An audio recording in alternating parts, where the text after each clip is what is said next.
नमस्कार। India debate में आप सबका स्वागत है। मैं हूं आशुतोष। मित्रों,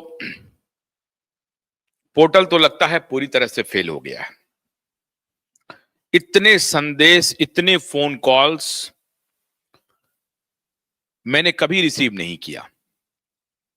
सहारा के निवेशकों का, सहारा के एजेंट बंधुओं का इतने फोन कॉल्स आ रहे हैं, इतने फोन कॉल्स आ रहे हैं, और सारे लोग एक ही स्वर में यही कह रहे हैं कि पोर्टल फेल हो गया है और पोर्टल से काम नहीं हो पा रहा है। दूसरा तरीका क्या है साहब? दूसरा तरीका में लोग ये भी फोन कर रहे हैं कि कैफे वाले, सहारा ऑफिस वाले सैकड़ों करोड़ रुपए तहसील लिए हैं, सैकड़ों करोड़ रुपए। एक एक व्यक्ति से 5-5 हजार रुपए तक लिए हैं। किन्हीं किन्हीं लोगों ने तो हमें फोन करके कहा कि 10 से 15 हजार रुपए तक लिए गए हमसे। ये पैसा क्या सहारा के अकाउंट में आया है? क्या ये पैसा जो जो ऑफिस में जो काम कर रहे हैं उनके पास आया है? चूंकि ऑफिस बंद है इतने दिनों से और किसी को पैसे का कोई, इनकम का कोई साधन नहीं है, तो क्या ये एक इनकम का छोटा मोटा साधन रहा?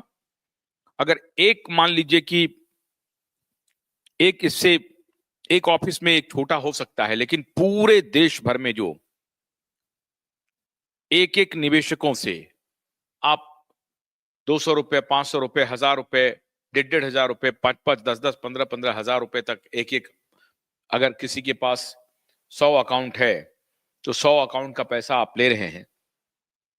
तो इस प्रकार से जो पैसे की उगाही हुई है, क्या इसमें केंद्र सरकार की मिलीभगत है? केंद्र सरकार को मालूम है कि लोग पोर्टल पे अप्लाई कर ही नहीं पाएंगे और पोर्टल पर अप्लाई करने के लिए उनको किसी न किसी से मदद लेनी पड़ेगी, और जो मदद पहुंचाएगा वो उनसे पैसे लेगा।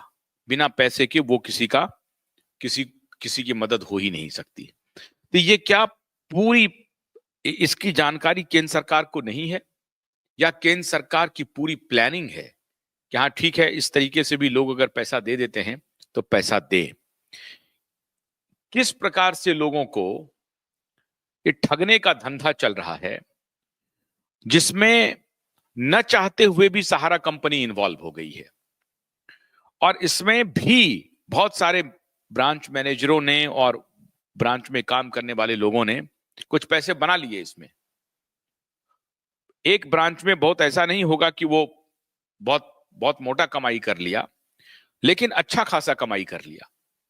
अगर मान लीजिए कि एक ब्रांच में 150 करोड़ रुपए, जैसे कि कल आए थे हमारे स्टूडियो में जमशेदपुर से प्रवीण, तो प्रवीण कह रहे थे कि हमारे ब्रांच में सिर्फ कम से कम 150 करोड़ की अदायगी है।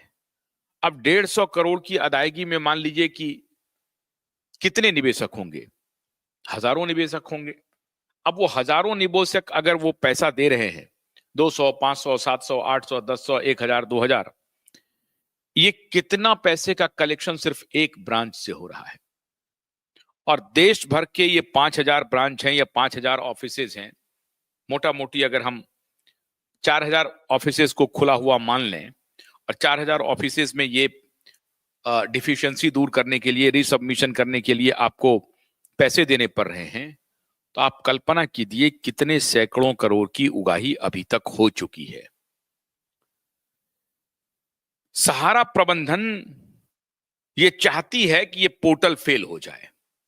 इससे दो बात होगी। पहली तो पैसा देने में विलंब होगा।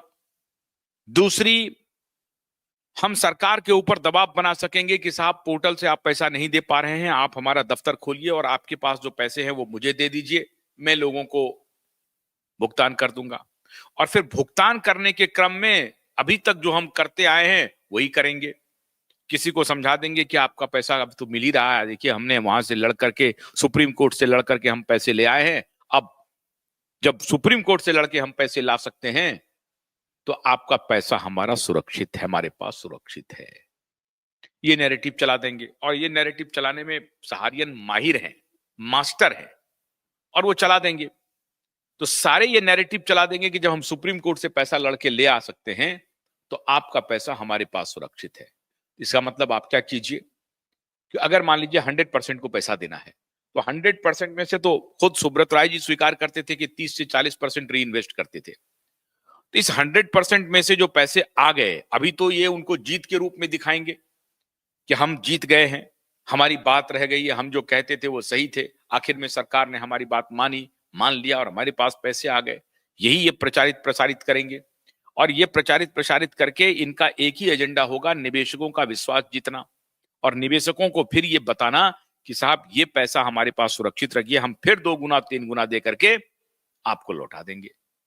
अब 100 में से अगर 50 लोगों को ये कन्विंस कर सके, और इस कन्विंस करने के लिए कमीशन देंगे, कन्विंस करने के लिए जो लोग आज सड़क पर उतरे हुए हैं, ये सभी लोग उस वक्त तक कमीशन के चक्कर में निवेशकों को, गुमराह तो नहीं कहिएगा, मैं कहूंगा, लेकिन अपने अपने रोजगार के चक्कर में निवेशकों को, जो शुद्ध निवेशक हैं, उनको जो जो सहारा प्रबंधन कहती रही वो समझाता रहा। और आज उन सारे एजेंट की हालत यह है कि घर बार छोड़ करके भागे भागे फिर रहे हैं, मारे मारे फिर रहे हैं। एक तो इधर से नौकरी गई और उधर से जिन निवेशकों का पैसा लगवाया था उनका दबाव है, तो वो कहीं के नहीं रहे हैं। सबसे ज्यादा अगर पीड़ित है, सबसे ज्यादा अगर शोषित है आज सहारा में कोई समूह निवेशक के बाद, तो वो है एजेंट बंधु। एजेंट में जो भी महिला पुरुष जो भी काम कर रहे थे, उनकी पीड़ा, इसमें कोई शक नहीं है कि असहनीय है।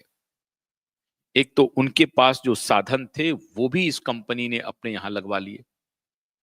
अजीब तरह का खेल चल रहा था इनका। मतलब अपने जिन व्यक्ति को कमीशन ये दे रहे हैं उनको भी ये इस प्रकार से प्रभावित कर देते थे कि आप ये पैसा घर में ले जाइएगा तो आप भी बर्बाद कर दीजिएगा, ये पैसा यहां रख दीजिए।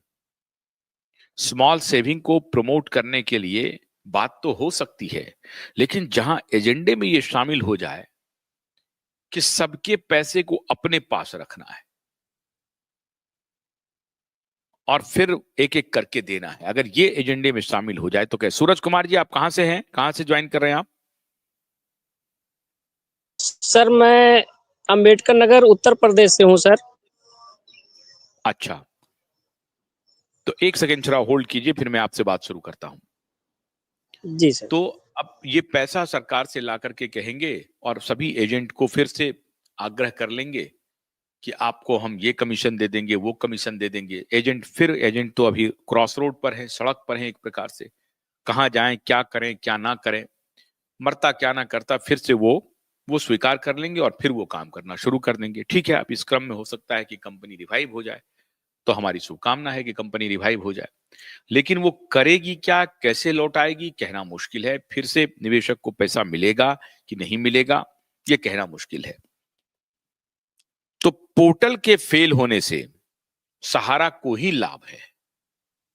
अब अगर पोर्टल मान लीजिए फेल है और सहारा अपने पास पैसा नहीं मांग रही है, तो फिर सहारा को क्या फायदा है। कन्हैया कुमार, आपको याद होगा कि कन्हैया कुमार आकर के बार बार कहते थे कि साहब अब तो पोर्टल से पैसा मिलेगा, सहारा अब इसमें क्या करेगी, सहारा अब किसी को कुछ नहीं करने वाली है, हमने सारा फंड अब सरकार को देना है, हम 10,000 करोड़ रुपए जो अभी सरकार को देने हैं 9 महीने के अंदर, जिसमें से 5 महीने गुजर चुके हैं। सितंबर, अक्टूबर, नवंबर, दिसंबर, जनवरी, मैंने 4 महीने तो हो गए, अभी 5वां महीना आने वाला है। 5 महीने गुजर चुके हैं, 9 महीने का जो डेडलाइन है, जिस 9 महीने में उनको 10,000 करोड़ रुपए देने हैं।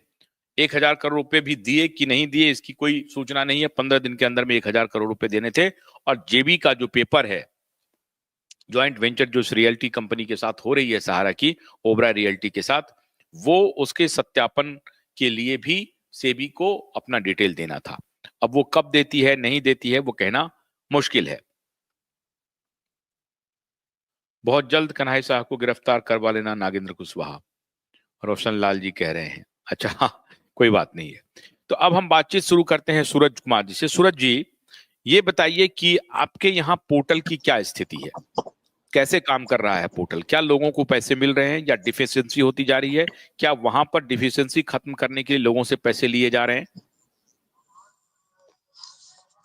सर आपका बहुत बहुत धन्यवाद सर। मैं सर एक कार्यकर्ता हूँ सर। मैं पहली बार सर लाइव में जुड़ा हूँ, कभी कहीं बोला नहीं हूँ सर। अच्छा, कोई गलती होगा सर क्षमा कीजिएगा सर। बोलिए। सर आपका बहुत बहुत धन्यवाद सर। आपका लाइव हम सुनते हैं बराबर सर। बहुत अच्छा लगता है सर, जानकारी मिलती है संस्था का भी मतलब, और पूरे देश की जानकारी भी मिलती है सर। और हौसला भी होता है कि हाँ कुछ लोग मतलब हमारे साथ खड़े हैं।